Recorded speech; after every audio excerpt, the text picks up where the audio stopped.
Kung kailan pa maganda ang nilaro ni Russell Westbrook, dun pa nadali ni Jordan Poole yung Nuggets. Harap-harapan tiniranan sa may 3-point area si Westbrook para sa game-winning 3 ni Jordan Poole. Imbes na panilat, nasilat yung Denver.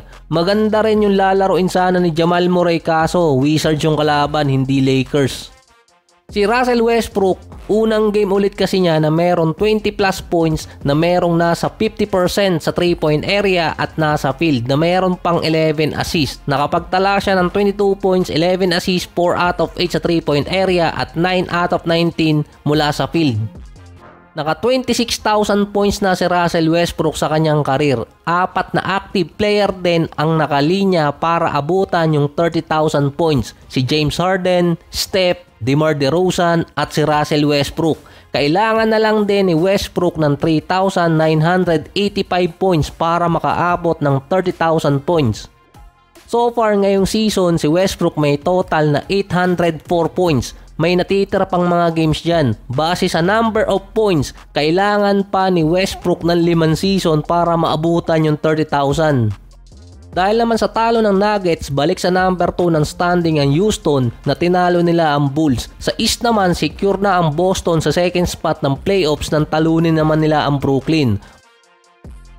Sa next 6 game, kapag ang Atlanta, Orlando at Miami ay natalo pa ng nasa 3 or 4, masisecure na rin ng Knicks yung spot na yon. Tinalo ulit kasi ng Golden State ang Knicks. Kulang na lang ampunin ni Steph yung Knicks. Adoption paper na lang ang kulang. Meron si Steph na 28 points, 4 out of 13 sa 3-point area. Sa pool pa yung may ilalim na mata nitong si Steph.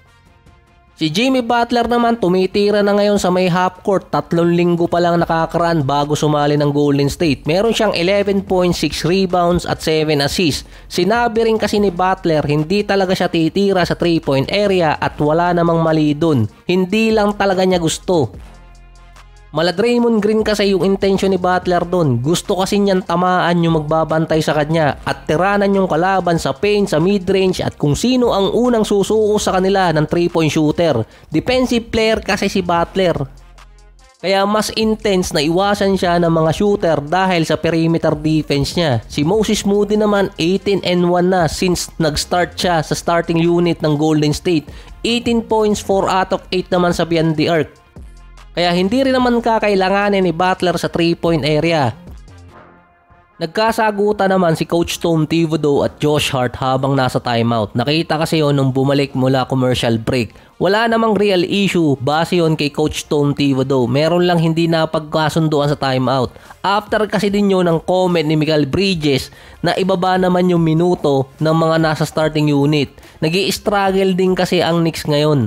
Ang system pa ni Coach Tom Thibodeau para nagluluto ng sinaing na tulingan. Hindi titigilan hanggat hindi gato yung tinik. Tapos ipiprito pa kinabukasan. Dahil sa Knicks, 4 na player ang nasa starting unit nila na 38 minutes. Hindi titigilan hanggat hindi gato yung buto. Tabla sa winning streak ang Minnesota at Golden State, meron silang 7. Walang gustong bumitaw. Kung sinong unang matalo, siya yung lalayuan lamang. Mali pala, kapag natalo ang Golden State, maaabutan sila ng Minnesota. Kapag Minnesota ang natalo, 2 ang magiging lamang ng Warriors.